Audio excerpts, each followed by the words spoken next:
서로 인사하시기 바랍니다. 주님 부활하셨습니다. 할렐루야. 예, 감사합니다. 오늘 본문을 통해서 성찬의 실제적인 삶이라는 제목으로 말씀 증거하겠습니다. 따라하겠습니다. 성찬의 실제적인 삶.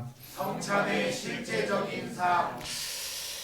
우리가 성찬을 나누기 전에 하나님의 이 성찬, 주의 살과 피가 우리에게 어떠한 의미가 있는가, 우리가 이것을 먼저 분별하고 귀한 시간을 갖도록 하겠습니다. 오늘 본문에 보면 인자의 살을 먹고 인자의 피를 마시지 않으면 우리 속에 생명이 없다, 성경은 말씀합니다. 그러니까 우리는 분명히 그리스도의 살과 피를 먹고 마시는 자들이 되어야 될 줄로 믿습니다. 그래서 이 살과 피를 먹는 자가 어떠한 자세를 가지고 살아야 되는가. 첫 번째는 뭐냐면 하나된 지체됨입니다. 살과 피를 나누는 것은 그냥 먹고 우리가 마시는 것이 아니라 바로 성도로서 한 교회의 능력을 가지고 하나된 지체된 그 심령을 가져야 한다는 것입니다. 오늘 본문에 보면 이렇게 말씀합니다. 56절 보면 내 살을 먹고 내 피를 마시는 자는 내 안에 거하고 나는 그의 안에 거하나니 살아계신 아버지께서 나를 보내시며 내가 아버지로 말미암아 사는 것 같이 나를 먹는 그 사람도 나로 말미암아 살리라. 우리가 이 살과 피를 나눔으로 하나 된다는 것이에요. 하나 된 지체가 되어지는 것이에요. 그래서 교회를 가끔씩 아니 나 혼자 뭐 교회 안 가도 잘 믿으면 되죠, 이렇게 말하는 사람들이 있는데 성경을 너무 모르는 얘기인 것입니다. 그럼 교회는 나오지 아니하고 믿는 것을 믿음이라고 이야기하지 않아요. 우리가 우리 지체를 띄어내고 그 지체가 혼자 살 수 없기 때문에 그렇습니다. 그러니까 교회는 항상 연합을 우리 가운데 가르치는 거예요. 팔이 혼자 떨어졌는데 어떻게 살겠어요? 썩어져 죽는 것입니다. 다리가 하나 떨어져서 살 수가 없는 것입니다. 우리의 지체는 떨어지면, 몸에서 떨어지면 죽는 거예요. 우리가 나무 가지에서, 여러분 이 본 가지에서 이 가지들이 잘려지면 어떻게 돼요? 가지는 죽는 겁니다. 근데 우리가 이것을 알지 못하고 나 혼자 교회에 속하지 않고 그냥 예수 잘 믿으면 되잖아요. 아니 그 자체가 예수를 믿지 않기 때문에 그렇게 하는 것입니다. 예수를 믿으면 공동체 안에 속해서 뿌리로부터 오는 그 공급을 받아야만 사는 거예요. 근데 많은 사람들의 착각이 자기 혼자 있으면 살 것 같아요. 어떻게 줄기가 혼자 살아요? 예, 살 수 없어요. 예, 어떻게 우리의 신체가 떨어지면 살아요? 그렇지 않아요. 우리의 몸이 공급해주는 영양분을 받아야 그 신체가 살 수 있는 것이에요. 그렇기 때문에 우리가 이 살과 피를 먹는다는 것은 하나 되는 공동체가 된다는 사실을 잊지 않아야 됩니다. 하나 된 지체는요, 여러분 누가 그 지체 스스로가 자기가 뛰어나기 위해서, 여러분의 몸 중에 누가 자기가 뛰어나기 위해서 홀로 일하는 그러한 지체는 없어요. 우리 지체는 무언가의 목적을 가지고, 하나의 목적을 가지고 같이 모든 지체가 연합하여 하나가 되는 것입니다. 그러니까 여러분, 우리가 이 주의 살과 피를 먹을 때는 이제 교회 공동체 안에서 이 하나됨의 모든 것을 바라보는 실력이 필요한 것입니다. 그 안에서 같이 움직여져야 되는 것이에요. 그렇지 않으면 여러분 건강한 교회가 될 수 없는 것이죠. 내가 밥을 먹기 위해서 앉아있으면 모든 지체는 밥 먹는 데 집중합니다. 손과 발과 몸과 모든 것이 밥을 먹는 데 다 도움을 줍니다. 그래야 여러분 밥을 먹을 수가 있는 것이죠. 밥을 먹어야 하는데 다리는 뛰고 싶다고 달려가 버리면 밥 먹을 수가 없어요. 밥을 먹는데 손은 쉬고 싶다고 일을 하지 않으면 여러분 어떻게 밥을 먹을 수가 있겠습니까? 교회는, 성찬을 나누는 우리는 이것을 기억하셔야 돼요. 하나로 되어져 있다는 거예요.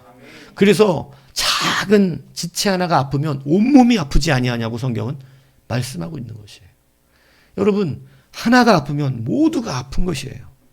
하나가 즐거우면 모든 것이 영광을 받는 것입니다. 트로피를 들어올렸으면 손만 영광 받는 것이 아니잖아요. 그 몸 전체가 그 영광을 받는 것이에요. 여러분, 축구는 발이하고 손이 트로피 올리면 뭐 문제 있는 겁니까? 여러분, 그거 문제 없잖아요. 축구를 발로 했는데 발이 트로피를 들어올려야지 왜 손이 들어올리냐고 발이 열받아 하는 거 보셨습니까? 아니에요. 손이 들어올리지만, 발이 수고했지만 손이 들어올려도 온 몸이 같이 영광을 받는 것이에요.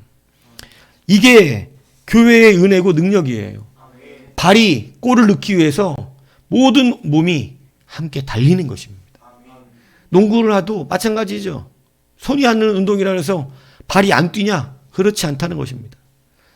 모든 지체는 이렇게 하나가 되어지는 것이에요. 그래서 주님이 살과 피를 나누어 주신 것은 하나 되는 지체를 만들기 위하심을 믿으시기를 바랍니다. 하나 되기 위해서 친히 십자가를 지신 것입니다. 이것은 누가 망쳐놓은 거냐면 바로 아담과 하와가 망쳐놓은 것이었어요. 주님과 하나님께서는 사람을 만들 때 따로따로 만들질 않으셨습니다. 하나님은 사람을 만들 때 아담의 몸에서 일부러, 아담을 만드신 분이 따로 사람 하나를 못 만드시겠냐고요. 그렇게 일부러 만들지 아니하시고 아담의 뼈를 띄어서 그 뼈로 여자를 만드셨어요. 그래서 원래 뭐라는 거예요? 하나였다는 거예요. 그래서 아담이 하와를 보자마자 뭐라 그러냐면 내 뼈 중에 뼈요 살 중에 살이라, 한마디로 말하면 넌 나와 하나다. 네가 곧 나다. 이렇게 말하는 거예요. 그래서 연애를 하면 자기라 그러는 거예요. 자기가 나를 말하는 거잖아. 자기. 근데 우리는 꼭 상대방 보고 뭐라 그래? 자기. 이렇게. 이제 알았어요? 예. 성경이 안 나와요? 예. 자기. 예? 나라는 거예요. 넌 나다. 자기. 그러니까 자기가 나쁜 게 아니에요. 예? 결혼해도 자기야. 괜찮아요. 예? 자기야. 자기. 예. 나다는 거지. 나. 예? 나. 얼마나 좋은 말이냐고. 자기. 나. 예? 예. 그래야 잘 안 싸워요. 그죠? 자기라 그래야지. 예. 여러분, 그러니까 나라는 거예요. 같은 한 존재라는 거예요. 그런데 이 자기가 어떻게 됐냐면 저 여자 때문에 두 가지의 분리가 일어났어요. 하나님이 주신 저 여자 때문에 하나님과 분리가 일어나고 사람과 분리가 일어났어요. 원래 하나였는데 우리가 다 하나님으로부터 나왔다고 성경은 기록했는데 하나님과 분리되고 사람과 분리되는, 여러분, 분리되는 고통을 누리게 된 것이에요. 죄는 우리를 분리하게 만들었어요. 그래서 둘이 돼 버렸어요. 그러나 주님께서 이 살과 피를 우리 가운데 주심으로 이제 우리는 하나가 되었습니다. 마태복음 19장 6절에 보면 그런즉 이제 둘이 아니요 한 몸이니 그러므로도 하나님이 짝지어 주신 것을 사람이 나누지 못할지니라. 뭐 이거 갖고 이혼하지 마세요 이렇게 얘기하는 경우도 있지만 이건 사실 이혼보다 훨씬 더 강력한 의미를 가진 것입니다. 이것은 그리스도 안에서 우리가 하나라는 것을, 다시 우리가 하나가 되었다는 것을. 그래서 이 부부 안에는 구원의 신비한 연합이 있다고 여러분들에게 말씀드렸잖아요. 구원 안에는요 그리스도의 신비가 들어가 있어요. 그래서 우리가 그리스도께서 교회의 머리가 되시고 우리는 교회는 그의 몸이 되었다라고 성경은 가르치고 있는 것입니다. 이제 하나라는 것입니다. 골로새 1장 18절에 그는 몸인 교회의 머리시라. 그가 근본이시오 죽은 자들 가운데서 먼저 나신 이시니 이는 친히 만물의 으뜸이 되려 하시며. 교회는 그리스도와 하나 된 머리예요. 그래서 여러분, 제가 여러분들에게 말하잖아요. 교회는 완전한 것입니다. 우리는 비록 불완전하지만, 제가 금요일날 무슨 설교했나요? 그래요. 그렇게 쳐다볼 줄 알았어요. 뭔 설교했어요? 제목이 뭐예요? 네? 기독교의 아이러니, 신비한 연합, 거룩한 도둑, 그죠? 의로운 사기꾼 얘기했잖아요. 그죠? 이게 안 어울리는 말이잖아요. 의로운 사기꾼이 있을 수 없습니다. 그런데 성경은 이걸 만들어냈어요. 교회의 몸인 교회는 사실은 너무 불완전합니다. 그런데 머리이신 예수는 완전하십니다. 그런데 그 완전과 불완전이 연합되어 있어요. 이게 교회의 신비스러움이에요. 그래서 여러분, 교회는 거룩한 도둑이 탄생하고 의로운 사기꾼도 일어나고 그렇게 되는 것입니다. 이게 하나님의 은혜입니다. 그래서 우리가 하나이기 때문에 이게 가능한 거죠. 그리스도가 떨어져 나가면 그냥 도둑이에요. 그리스도가 떨어져 나가면 그냥 사기꾼일 뿐입니다. 그리스도가 떨어져 나가면 그냥 거짓말하는 자고 비방하는 자고 수군거리는 자일 뿐이에요. 그러나 그리스도와 하나가 되었기 때문에 우리는 아직 죄인 되었던 우리가 그리스도 안에서 의인이 된 줄로 믿습니다. 이것이 바로 그리스도의 연합이에요. 주님이 이거 해주신 거예요. 여러분 성찬을 받을 때 이 의미를 알고 받으시는 여러분이 되시기를 바랍니다. 그래서 우리는요 서로 돌아보는 데 해야 돼요. 그죠? 여러분 진짜 가시 하나만 발톱에 박혀도요 정말 아픕니다. 그럼 모든 그거 낫게 하려고 온 몸이 거기에 집중해요. 우리는 서로 돌아보시는 여러분이 되시기를 바라요. 갈라디아 20장 20절에 보면 2장 20절에 보면 내가 그리스도와 함께 십자가에 못 박혔나니 그런지 이제 내가 사는 것이 아니라 오직 내가 그리스도 안에서 사시는 것이라. 이제 내가 육체 가운데 사는 것은 나를 위해 자기 자신을 버리신 하나님의 아들을 믿는 믿음 안에서 사는 것이다. 우리가 그리스도와 하나가 되었음을 성경은 말씀하고 있습니다. 그래서 우리도요 이제 이렇게 되었다고 로마서 12장 5절이 말합니다. 이와 같이 우리 많은 사람이 그리스도 안에서 한 몸이 되어 서로 지체가 되었느니라. 그러니까 여러분 우리가 다 한 몸이라는 거예요. 이것을 믿으시기 바랍니다. 그래서 여러분 함부로 이게 떨어져 나갈 수도 없고요.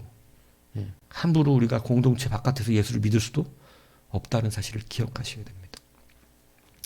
그래서 우리는 이제 서로를 돌아보는 자들이 되어야 하는 거예요. 한 몸과 같이 그렇습니다. 그래서 베드로 4장 10절은 각각 은사를 받은 대로 하나님의 여러 가지 은혜를 맡은 선한 청지기 같이 서로 봉사해야 합니다. 서로가 서로를 위하여 봉사하는 거예요.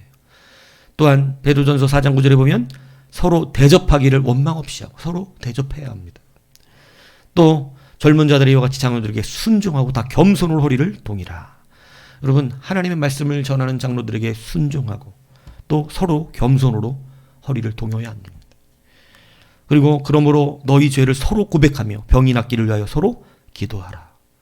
교회는요 서로 죄를 고백할 수 있을 정도로 한 몸이 돼야 돼요. 야, 내 한 몸인데 여러분 죄가 내 안에서 스스로 숨길 수 있는 죄가 있습니까? 그런 거 없어요. 한 몸은 그런 거 없어요. 교회의 기능을 제가 크게 상실했다고 말하는 것이 뭐예요? 교회가요 죄를 지면 떠나요. 여러분 이것은 교회가 자기 기능을 못 발휘하고 있다는 거예요. 교회는 정말로 자기의 죄를 그 안에서 함께 고백하고 서로 용서받으며 왜? 그의 죄가 교회 공동체 안에서 남의 죄가 아니기 때문이에요. 여러분 우리는 우리의 서로의 연약함들이 남의 연약함이 아니라는 것을 알아야 돼요. 우리 모두의 같은 연약함입니다. 실질적으로는 나도 그 연약에 휩싸여 있어요. 그가 먼저 시험에 들었던 것 뿐이에요. 자랑하고 자신할 수 있는 것이 아무것도 없어요. 사실은 우리 안에서 그런 일이 있다는 것은 우리 모두의 아픔이고 책임이 되는 것이에요. 다 부끄러운 일이에요. 그렇기 때문에 서로 죄를 고백할 수 있는 게 교회의 가장 강력한 기능이에요. 그게 하나 되었다는 참된 증거가 나타나는 거예요. 근데 우리는 죄만 지으면 교회를 떠납니다. 교회를 안 나오고 이럽니다. 여러분 안 된다는 것이죠. 죄가 부끄러운 것이지만 그리스도의 사랑이 더 강한 것입니다. 하나 된 우리 지체가 더 강한 거예요. 그래서 주님이 모든 인간의 단어를 동원해서 내가 너희 아빠야. 내가 너희 어미야. 내가 너희 친구야. 다 말해. 아빠한테 말 못하면 엄마한테 말하고 엄마한테 말 못하면 친구한테 말하니까 주님은 다래. 나는 친구도 되고 아빠도 되고 엄마도 되고 난 너희들에게 모든 것이야. 나한테 말할 수 있는 것이야. 말씀하시는 거예요. 그게 교회인 것이에요. 여러분 그래서 이 잔을 먹고 마실 때는 우리가 서로의 그러한 허물까지 덮을 수 있는 그러한 자들임을 고백하는 잔과 떡이 되시기를 바랍니다. 두 번째는 뭐냐면 뭐니뭐니도 이것은 우리 가운데 용서에 있습니다. 용서하는 자들이 되는 거예요. 여러분 아담은 자기가 지은 죄를 하와에게 핑계하며 정죄했습니다. 정죄했어요. 저 여자 때문이라고 정죄했어요. 여러분 자기의 죄도 남의 탓이 된 거죠. 우리가 살과 피를 우리가 다시 한번 받아 누리면서 하나님의 은혜를 받는 것은요. 주님은 우리 죄를 위해 죽으셨다는 거예요.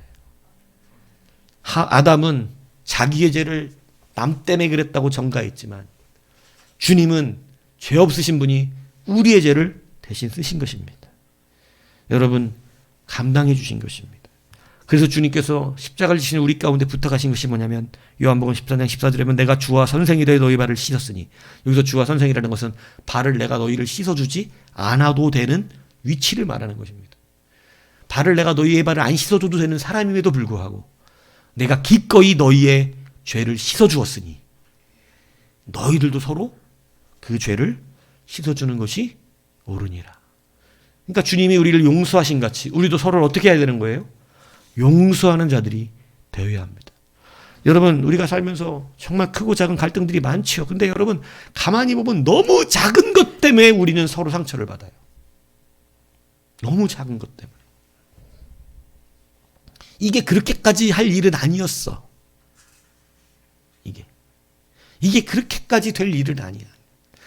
여러분, 막 갈라지는 사람들도 보면요, 가만히 돌아서 가만히 보고 나면 작은 것이 되게 많습니다. 친구하다가 서로 갈라져 있는 사람을 보세요. 정말 작은 자존심이에요. 작은 자존심. 내 카톡 안 보고 내 전화 안 받다고 헤어진 사람도 많아요. 여러분, 우리가 조금만 그리스도의 마음을 가지면요, 지금 세상이 되게 흉흉하잖아요. 흉흉합니다. 얼마나 악한지 몰라요.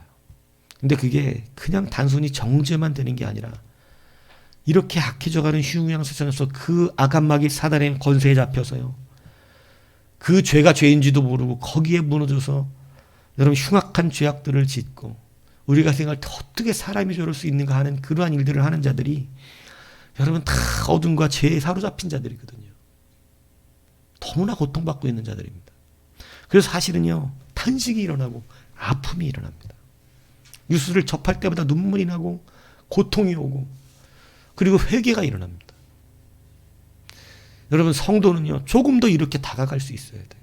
그냥 보면 저 죽일 놈의 새끼 이렇게 끝나는 게 아니고 이게 탄식이 와요. 이 세상이 너무 악한 것이 이 마귀의 권세에 이렇게 눌려 죽어가는 자들이 그것 때문에 눈물이 나고 아픔이 와서 탄식이 오고 내가 예수 안에 없었으면 저들과 다르지 않으면 알게 됩니다. 우리도 극한으로 치닫으면 어떤 죄를 질지 모르는 자들이거든요. 근데 이제 예수 안에 있으니까 어때요? 이제 여러분, 우리가 점점 뭔가 의에 사로잡히고 거룩한 데 사니까 죄와 점점 멀어지죠. 그러니까 막 흉악한 죄를 보면 막 그들만 짓는 죄 같죠. 그러나 여러분, 그렇지 않습니다. 우리도 예수 밖에 있으면요, 우리도 얼마나 많이 악한 생각을 할지 몰라요. 그러니까 돈이요, 내 눈앞에 급하면요, 돈 때문에 사람 죽이는 게 그게 그렇게 막 어려운 일 아니에요. 여러분, 시기하고 질투해 보세요. 여러분, 그 시기 질투 때문에요, 요즘 막 젊은 애들 헤어지면 막 난리 피고 난리 나잖아요. 그게 그렇게 우리가 볼 때 인간이 저렇게 쪼잔하고 저거 헤어졌으면 그만이 이렇게 생각하지만 여러분, 사람이 시기 질투에 눈이 멀기 시작하면요, 그게 그렇게 어려운 일이 아니에요. 세상의 악에 잡히면 이런 일이 벌어져요. 여러분, 이곳에 필요한 것은 바로 그래서 그리스도의 용서입니다. 사랑이에요. 성도는 세상을 이렇게 보는 그러한 것이 필요한 거예요. 성도는 남들보다 좀 달라야 해요. 그래서 마태복음 5장 46, 47에 보면 너희를 사랑하는 자를 사랑하면 무슨 상이 있으리요? 세리도 같이 아니하느냐. 또 너희가 너희 형제에게만 물어나면 남보다 더하는 것이 무엇이냐. 이방인들 같이 아니하느냐. 그러므로 하늘에 계신 너희 아버지의 온전하신 것이 너희도 온전하다 가르칩니다. 여러분, 사랑할 만해서 사랑하고 좋아서만 사랑하고 좋아서만 감당하고 내가 할 만하니까 하고 이게 무슨 상이 있겠냐고 주님 말씀하십니다. 성도는 못할 만하니까 해내는 거고 성도는 감당하기가 어려우니까 하는 거고 성도는 세상 사람보다 좀 더 한 거예요. 힘들고 어려우니까 성도가 하는 거예요. 근데 쉽고 할만하고 재미있고 즐거워서만 하면 그건 세상 사람도 하는 것입니다. 용서할 만하지 못하니까 우리는 용서하는 것입니다. 나를 좋아하는 사람만 좋아하는 것이 아닙니다. 이것이 우리가 용서의 능력을 가지는 거룩함이에요. 그래서 성도는요, 이 장가피를 먹고 마시는 우리는 서로 비방하지 않아야 합니다. 형제들아 서로 비방하지 말라. 형제를 비방하는 자나 형제를 판단하는 자는 곧 율법을 비방하고 율법을 판단하는 것이라. 네가 만일 율법을 판단하면 율법의 준행자가 아니요 재판관이로다. 여러분, 판단하지 마십시오. 우리가 가장 흔하게 짓는 무서운 죄입니다. 너의 헤아림으로 내가 너를 헤아리라. 여러분, 여기에서 빠져나갈 사람이 이 세상에 한 사람이라도 있을까요? 그런 사람은 없습니다. 여러분이 그 죄를 안 짓는 것 같지만 나는 저렇게 안 할 것 같지만 아니요. 100% 그렇게 합니다. 인간은 100% 그렇게 한다고 성경에 기록되어 있어요. 아무도 하나님의 이 분노의 심판대 앞에서는 피할 자가 없다고 기록되어 있습니다. 그러므로 비방하지 마세요. 판단하지 마세요. 하나님의 길을 여러분은 알지 못합니다. 그것 때문에 그가 살아나면 어떡할 거예요? 그것 때문에 그가 구원받으면 어떡할 겁니까? 그것 때문에 그가 다시 회복되면 어떡할 거예요? 우리는 그걸 모른다니까. 하나님은 뭐도 쓰시죠? 악도 쓰세요. 그 악을 통해서 구원도 이루세요. 하나님은 그래서 악의 하나님을 못 이기는 이유가 뭔지 아세요? 아무리 악한 것을 바라도 하나님은 모든 것을 뭘로 바꿔? 선으로 바꿔요. 그러니까 여러분 그냥 판단하지 마시고 하나님을 믿으세요. 형제들아 서로 원망하지 마라. 그래야 심판을 면하리라. 보라 심판주가 문 밖에서 서 계시니라. 여러분 원망하지 마십시오. 여러분 죄가 들어온 인간들은 서로 원망하기 시작했어요. 여러분 사람이 그렇다 그러더라고요. 성공하면 자기가 열심히 해서 성공했다고 다 그런데요. 자기의 안에 내가 진짜 열심히 살았다 이렇게 생각한대요. 근데 실패하면 꼭 하나님이 안 도와줘서 그런다 그래요. 하나님이 나를 안 도와줘서. 어리석은 것이죠. 여러분 원망하지 마십시오. 원망을 버리십시오. 여러분 가정 안에 있는 원망들을 다 버리십시오. 엄마 아빠 때문에 이런 원망을 버리십시오. 너 때문에 이런 원망을 버리십시오. 원망은 심판을 받는다 말하고 있습니다. 그래서 성경은요 우리 가운데 하루에 7번이라도 네게 죄를 짓고 7번 내게 돌아와 내가 회개하노라 하거든 너는 용서하라고 가르치고 계신 것입니다. 서로 친절하게 하며 불쌍히 여기며 서로 용서하기를 하나님이 그리스도 안에서 너희를 용서하신 것 같이 하라. 여러분 그렇게 용서하는 여러분이 되셔야 합니다. 성찬은 바로 거기에 있어요. 세 번째는 뭐냐? 우리가 이 성찬을 받는 것은요. 우리가 58절에 보니까 이것은 하늘에서 내려온 떡이니 조상들이 먹고 죽은 그것 같지 아니하고 이 떡을 먹는 자는 어떻게 된다고요? 영원히 삽니다. 여러분 영생을 믿고 받으시기를 바랍니다. 이 떡과 쌀을 먹는 사람은 영생하는 것입니다. 영원토록 죽지 않는 놀라운 역사가 일어나는 거예요. 여러분 제가 프로레타리아 이야기했었잖아요. 프로레타리아. 우리의 인생이 프로레타리아 인생 되면 안 되잖아요. 먹고 사는 것으로만 우리가 인생을 산다면 여러분 그거는 프로레타리아예요. 그냥 최하층. 떡을 먹고 배부리기만 하면 그 뭐와 다를 바가 없다? 짐승들이 그렇게 살아요. 먹고 배부르면 어때요? 그냥 자요. 그냥 막 그죠? 초원의 사자를 보세요. 배부르면 어때요? 그냥 자빠져 잡니다. 예. 그리고 배고프면 어떻게 해요? 일어나 사냥 갑니다. 이게 인생이에요. 예. 그런데 여러분 우리는요 그렇게 사는 자들이 아니에요. 우리는 영생을 가진 자들이에요. 영생을 추구하는 거예요. 영원한 것을 추구하는 거예요. 그래서 여러분 우리는 그 영생을 누리며 영생을 가진 자와 같이 사는 거예요. 사람이 자기의 신분에 맞게끔 행동하고 신분에 맞게끔 살거든요. 자기의 겉옷을 입은 것처럼 행동합니다. 겉옷은 나의 직분과 위치를 말하잖아요. 무슨 얘기인지 이해가세요? 판사 옷을 입으면 판사고요. 목사 가운을 입으면 목사입니다. 장로 옷을 입으면 장로고요. 여러분 검사 옷을 입으면 검사이고 변호사 옷을 입으면 변호사입니다. 의사 가운을 입으면 의사예요. 가운대로 살아요. 영적으로 말하면 어떤 가치를 내가 신분을 가졌느냐 그 신분대로 사는 것이에요.